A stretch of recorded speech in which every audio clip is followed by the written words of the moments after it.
Sometimes winning is not everything to prove out who you are. Just like the Disney animated movie Cars and Chris Hemsworth's Rush, the prime essence of this movie is generated with its turbo thrills. I was born ready, but hit it. Hello, this is Anubhav and welcome to our YouTube channel World Gang.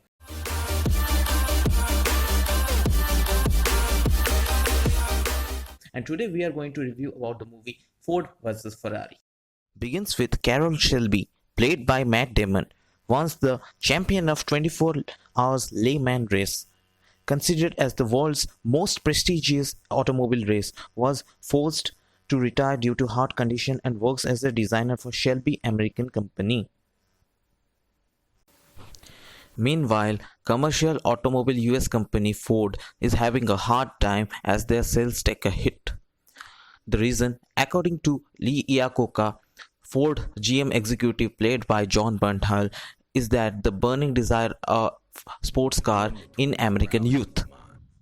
To mark their entry into the sports car world, they consider buying the company, who has perfected both in design and in performance, holding Le Mans champion consecutively, the Ferrari, as a solution because the latter was in verge of bankruptcy. But things don't go as planned, as Ferrari backs out due to disagreement with the terms in the contract, opening door for the Fiat, who offers them a lucrative position. Enzo Ferrari also added to insult by saying, Ford makes ugly little cars in ugly factories. And he called you fat, sir. Which angers Henry Ford too, and he took an oath to win against Ferrari in the upcoming Le Mans race. So they call upon Shelby to create the iconic sports car, the Ford GT40, and to drive it, he knows no better driver than Ken Miles, played by Christian Bale. Miles is a car mechanic by profession and a sports car aficionado who races like hell and goes by his own rules and choices, but is a difficult person to be handled by. Initially, Ken helps Shelby amend the car but gets rejected by the committee from participating in the race. The race results does not impress Ford executives. Shelby convinces to give him another chance to take another shot, and thus Miles gets in. Whether Miles succeeded in the competition and whether he was able to beat the Ferrari forms the crux of the story. Performance-wise, Bale shines in major scenes like the quirky comic timing. Be it the Batmobile or GT40, your heart will throb to see the man behind the wheels. Damon will inspire many with the magical words, a great supporter, and nobody can unsee his cowboy hat look. Both share a good camaraderie in most scenes. Alright. Come here! Morning, Shelby. Morning, Molly. Up yours. I'll go to hell.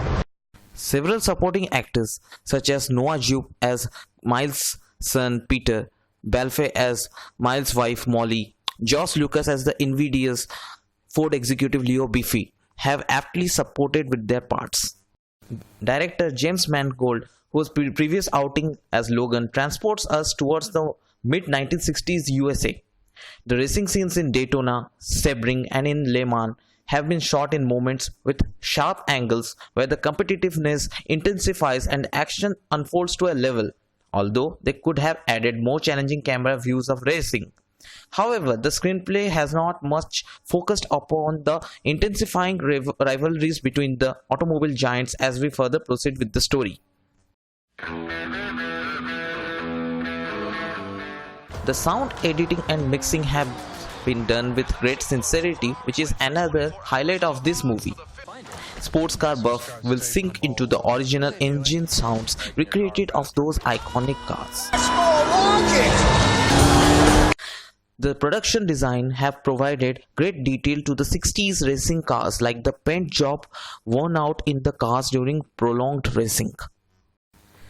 Some scenes have slow burn moments, but it relegates with the racing sequences as well as in comedy scenes. One such scene is where Shelby convinces Ford to include Ken with his drifts in the Ford car, which will make you in splits.